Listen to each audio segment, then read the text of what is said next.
ಸುಮಾರು 40-50 ವರ್ಷಗಳಿಂದ ಸುದೀರ್ಘವಾದಂಥ ಸೇವೆಯನ್ನು ಸಲ್ಲಿಸ್ಕೊಂಡು ಬಂದಿರತಕ್ಕಂಥ ಸಂಘಟನೆಗಳೆಲ್ಲರೂ ಸಹ ಕೂತಿದ್ದಾರೆ.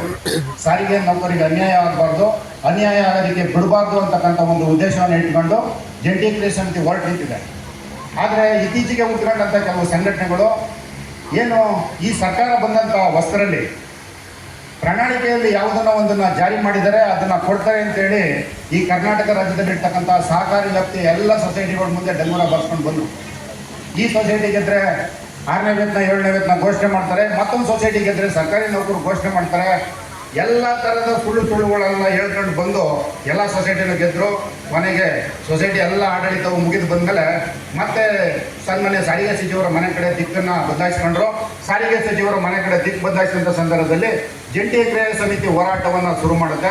24ರ ವೇತನ ಒಪ್ಪಂದ ಘೋಷಣೆ ಆಗಬೇಕು ಅಂತಕ್ಕಂಥದ್ದನ್ನು ಸುಮಾರು 3 ವರ್ಷಗಳಿಂದ ಬಂದಂಥ ಸರ್ಕಾರ ಏನು ಮಾಡ್ತು ಅಂತಂದರೆ, ಸೊಸೈಟಿ ಜೊತೆಗೆ ಇವರನ್ನು ಜೊತೆ ಕರ್ಕೊಂಡು ಬನ್ನಿ ನಾವು ನೀವು ಸೇರಿ ಪ್ರಣಾಳಿಕೆಗಿರೋದನ್ನು ಘೋಷಣೆ ಮಾಡ್ತೀವಿ, ನೀವು ನಮ್ಮ ಜೊತೆಲಿರಿ, ಅವ್ರೇನಾರ ಮುಷ್ಕರ ಕರೆ ಕೊಟ್ಟರೆ ನಾವು ಯಾರು ಹೋಗಲ್ಲ, ನಮ್ಮದು ಬೆಂಬಲ ಇಲ್ಲ ಕೇಳ್ಕೊಂಡು ಕಾಲ ತಳ್ತಾ ಇರಿ ಅಂತಕ್ಕಂಥದ್ದನ್ನು ಹೇಳಿದ್ರು.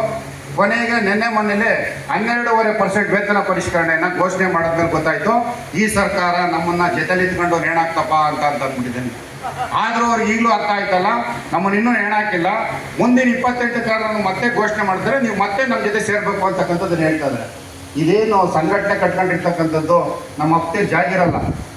ಸಾರಿಗೆ ನೌಕರರ ವಿಚಾರವಾಗಿ ಯಾವ ಸಂದರ್ಭದಲ್ಲಿ ಯಾವ ಸಮಯದಲ್ಲಿ ಯಾವ ನಿರ್ಧಾರವನ್ನು ತೆಗೆದುಕೊಂಡ್ರೆ ಕಾರ್ಮಿಕರಿಗೆ ಒಳಿತಾಗುತ್ತೆ ಅಂತಕ್ಕಂಥದ್ದನ್ನು ಆಲೋಚನೆ ಮಾಡಬೇಕಾದಂಥ ನಾಯಕರುಗಳು ಸೇರ್ಕೊಳ್ಳೋದ್ರೆ ಸುಮ್ಮನೆ ಸರ್ಕಾರದ ಜೊತೆ ನಿಂತ್ಕೊಂಡು 12.5% ವೇತನ ಪರಿಷ್ಕರಣೆಯನ್ನು ಘೋಷಣೆ ಮಾಡಿದ್ರು ಸಹ ಇನ್ನೂ ಸರ್ಕಾರದ ಜೊತೆ ನಾನು ನಿಲ್ತೀನಿ ಅಂತಕ್ಕಂಥ ತಿಳಿಗೇಡಿ ಇಟ್ಕೊಂಡಿರ್ತಕ್ಕಂಥ ನಾಯಕರನ್ನ ಏನಾದರೂ ನೀವು ನಂಬ್ಕೊಂಡು ಹೋದರೆ ಮತ್ತೆ ನಿಮಗೆ ಸಿಗ್ತಕ್ಕಂಥದ್ದು ಖಾಲಿ ಕ್ಷಮೆ. ಹಾಗಾಗಿ ಅರ್ಥ ಮಾಡ್ಕೋಬೇಕಾಗಿದೆ. ಸಾಮಾಜಿಕ ಜಾಲತಾಣದಲ್ಲಿ ಟೀಕೆ ಟಿಪ್ಪಣಿಗಳು 1000 ಬರುತ್ತೆ. ಕಾರ್ಮಿಕ ಸಂಘಟನೆ ನಾಯಕರುಗಳನ್ನ ಬಾಯಿಗೆ ಬಂದಂಗೆ ಮಾತಾಡ್ತೀರಾ, ತೇಜೋವಧೆ ಮಾಡ್ತಕ್ಕಂಥ ಕೆಲಸವನ್ನು ಮಾಡ್ತೀರಾ. ಯಾಕೆ ಸಾರಿಗೆ ನೌಕರರು ಅಂತಂದರೆ ಸರ್ಕಾರದ ಮಟ್ಟದಲ್ಲಿ ನಿಕೃಷ್ಟ ಮನೋಭಾವನೆಯಿಂದ ಮಾತಾಡ್ತಾರೆ ಅಂತಂದರೆ ಯಾರ 0.1% ಅಂತ ಜನಗಳು ಬಾಯಿಗೆ ಬಂದಂಥ ಮಾತಾಡೋದ್ರಿಂದ ಸಾರಿಗೆ ನೌಕರರ ಬಗ್ಗೆ ಅಸಡ್ಡೆ ಮನೋಭಾವನೆ ಬರುತ್ತೆ. ಹಾಗಾಗಿ ನಾವು ಪ್ರಜ್ಞಾವಂತರಿದ್ದೀವಿ, ನಾಗರಿಕತೆ ಸಮಾಜದಲ್ಲಿ ಬದುಕ್ತಾ ಇದ್ದೀವಿ. ಯಾರ ಬಗ್ಗೆನಾದ್ರೂ ಮಾತಾಡಬೇಕು ಅಂತಂತಂದರೆ ಭಾಳ ತಾಳ್ಮೆಯಿಂದ ನಾವು ಏನು ಮಾತಾಡ್ತಾ ಇದ್ದೀವಿ ಎಲ್ಲಿಗೆ ಹೋಗಿ ಮುಟ್ಟುತ್ತೆ ಅಂತಕ್ಕಂಥದ್ದು ತಿಳ್ಕೊಂಡು ಮಾತಾಡಬೇಕಾಗುತ್ತೆ. ಹಾಗಾಗಿ ಹೊರಗಡೆ ಇರ್ತಕ್ಕಂಥ ಸಂಘಟನೆಗಳಲ್ಲಿ ನಾನು ಮನವಿ ಮಾಡ್ತೀನಿ, ಸರ್ಕಾರ ನಿಮ್ಮನ್ನು ದಾರಿ ತಪ್ಪಿಸಿದೆ, ಇಲ್ಲಿವರೆಗೂ ಸಹ ಸರಿಯಾದಂಥ ದಾರಿನಲ್ಲಿ ಜಂಟಿ ಕ್ರಿಯಾ ಸಮಿತಿ ಹೋಗ್ತಾ ಇದೆ. 20ನೇ ತಾರೀಕು ನಾವು ಮುಷ್ಕರಕ್ಕೆ ಕರೆ ಕೊಟ್ಟಿದ್ದೀವಿ.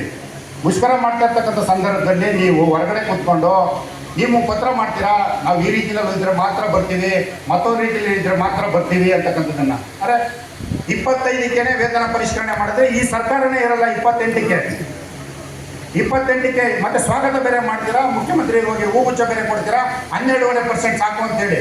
ಯಾರೋ ಕ್ಲಾಸ್ 1 ಕ್ಲಾಸ್ 2 ಆಫೀಸರ್ಗಳಿಗೆ ಒಳ್ಳೆಯ ಸಂಬಳ ಆಗುತ್ತೆ. ಆದರೆ 3ನೇ ದರ್ಜೆ 4ನೇ ದರ್ಜೆ ಕೆಲಸ ಮಾಡ್ತಾ ಇರ್ತಕ್ಕಂಥ ನೌಕರರಿಗೆ ಈ ವೇತನ ಪರಿಷ್ಕರಣೆಯಿಂದ ಆಗ್ತಕ್ಕಂಥ ದೊಡ್ಡ ಮಟ್ಟದ ಅನ್ಯಾಯ. ಮತ್ತೆ ಉಳಿದ ಈ 28 ತಿಂಗಳ ಹಿಂಬಾಕಿಯನ್ನು ಸಹ ತೋರಿಸಿಲ್ಲ. ನಾವು MD ಅವ್ರನ್ನ ಕೇಳ್ತೀವಿ, ಸರ್ ಹಿಂಬಾಕಿ ಬಗ್ಗೆ ಇಲ್ಲ, ಮತ್ತೆ ವೇತನ ಅರಿಯರ್ಸ್ ಬಗ್ಗೆ ಇಲ್ಲ, ಇಂಕ್ರಿಮೆಂಟ್ ಸ್ಲಾಬ್ ಬಗ್ಗೆ ಇಲ್ಲ, ಬಾಟ ಬಗ್ಗೆ ಇಲ್ಲ, ಮತ್ತೊಂದು ಬಗ್ಗೆ ಇಲ್ಲ ಅಂತಂದ್ರೆ ಅವ್ರು ಹೇಳ್ತಾರೆ ಡೀಸೆಲ್ ದರ ಹೆಚ್ಚಳ ಆಗುತ್ತೆ. ಇಡೀ ಭಾರತ ದೇಶಕ್ಕೆ ಡೀಸೆಲ್ ದರ ಹೆಚ್ಚಳ ಆಗುತ್ತೆ. ಏನು ಕರ್ನಾಟಕ KSRTC BMTC ಮಾತ್ರ ಡೀಸೆಲ್ ಹೆಚ್ಚಳ ಆಗ್ತಾಯ್ತಾ? ನೀವು ಹೇಳಿ, KSRTC BMTC ಮಾತ್ರ ಡೀಸೆಲ್ ದರ ಹೆಚ್ಚಳ ಆಗುತ್ತೆ. ನಮ್ಮ ನೌಕರರಿಗೆ ಸಂಬಳ ಕೊಡಿ ಅಂದರೆ ದುಡ್ಡಿಲ್ಲ. ಸಾರಿಗೆ ನೌಕರರಿಗೆ ಸಂಬಳ ಕೊಡಿ ಅಂತಂದ್ರೆ 12% ಕೊಡ್ತೀವಿ, 7% ಕೊಡ್ತೀವಿ ಅಂತ ಹೇಳ್ತೀರಾ. ನಿಮ್ಮ ಸಂಬಳ ಜಾಸ್ತಿ ಮಾಡ್ಕೊಳ್ಳೋದಕ್ಕೆ 100% 90% ಮಾಡ್ಕೊಂಡ್ರಲ್ಲ, ನಿಮಗೆ ಮಾನ ಮರ್ಯಾದೆ ಇಲ್ವಾ? ನಿಮಗೆ ದುಡಿತಕ್ಕಂಥ ವರ್ಗಕ್ಕೆ ಸಂಬಳವನ್ನು ಜಾಸ್ತಿ ಮಾಡಿ ಅಂತಂದರೆ 8% 7% ತೆಗೆದುಕೊಳ್ಳಿ ಅಂತಕ್ಕಂಥದ್ದನ್ನು ಮಾತಾಡ್ತೀರಾ. ನಿಮಗೆ 90% 100% ನೀವು ಏನು ಬರೋದು ಕಟ್ಟಾಕಿದ್ದೀರ ಸ್ವಾಮಿ? 3 ವರ್ಷದಲ್ಲಿ ಈ ರಾಜ್ಯದಲ್ಲಿ ಏನು ಸಾಧನೆ ಮಾಡಿದ್ರೆ ಅಂತ ಸಮಾವೇಶವನ್ನು ಮಾಡೋದಕ್ಕೆ ಹೊರಟು ನಿಂತಿದ್ದೀರಾ. ಹಾಗಾಗಿ 4,000 ಬಸ್ ಚಾಲಕರು ಸಹ ನಮ್ಮವ್ರು ಕರ್ಕೊಂಡ್ಬಂದರೆ ನಿಮ್ಗೆ 2 ಲಕ್ಷ ಜನ ಸೇರ್ತಕ್ಕಂಥದ್ದು. ಹಾಗಾಗಿ ಸಿದ್ದರಾಮಯ್ಯನವರೇ ಮತ್ತು ರಾಮಲಿಂಗರೆಡ್ಡಿ ಸಾಹೇಬ್ರೆ, ನಾವು ಈಗಲೂ ನಿಮಗೆ ಮನವಿ ಮಾಡ್ತಾ ಇದ್ದೀವಿ, ನಾವ್ಯಾರು ಸಹ ಸರ್ಕಾರದ ವಿರುದ್ಧ ಹೋರಾಟಕ್ಕೆ ಬಂದಂಥವ್ರಲ್ಲ.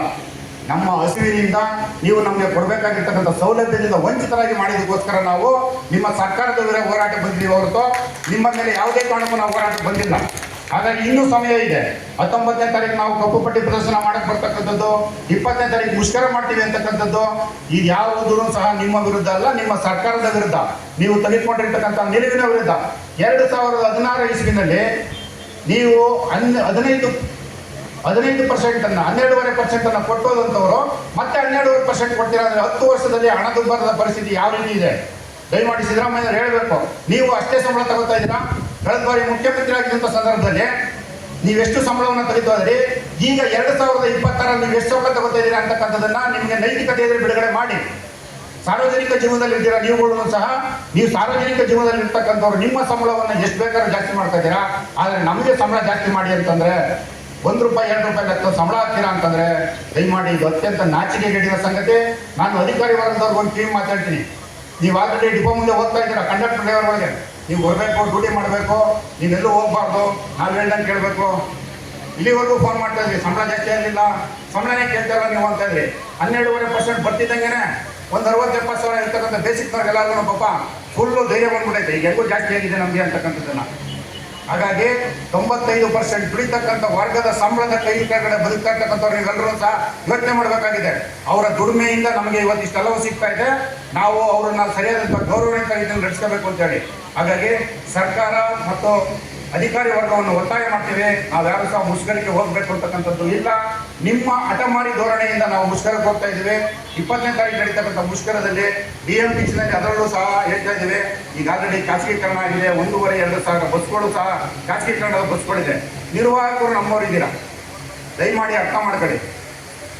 ಈ ಬಾರಿ 12.5% ಸರ್ಕಾರ ಅನೌನ್ಸ್ಮೆಂಟ್ ಮಾಡಿ ನಮ್ಮನ್ನು ಚೆಕ್ ಮಾಡೋದಕ್ಕೋಸ್ಕರ ನಿಂತಿದೆ. 25ರಿಂದ 29ಕ್ಕೆ ಅಂತೇಳಿ.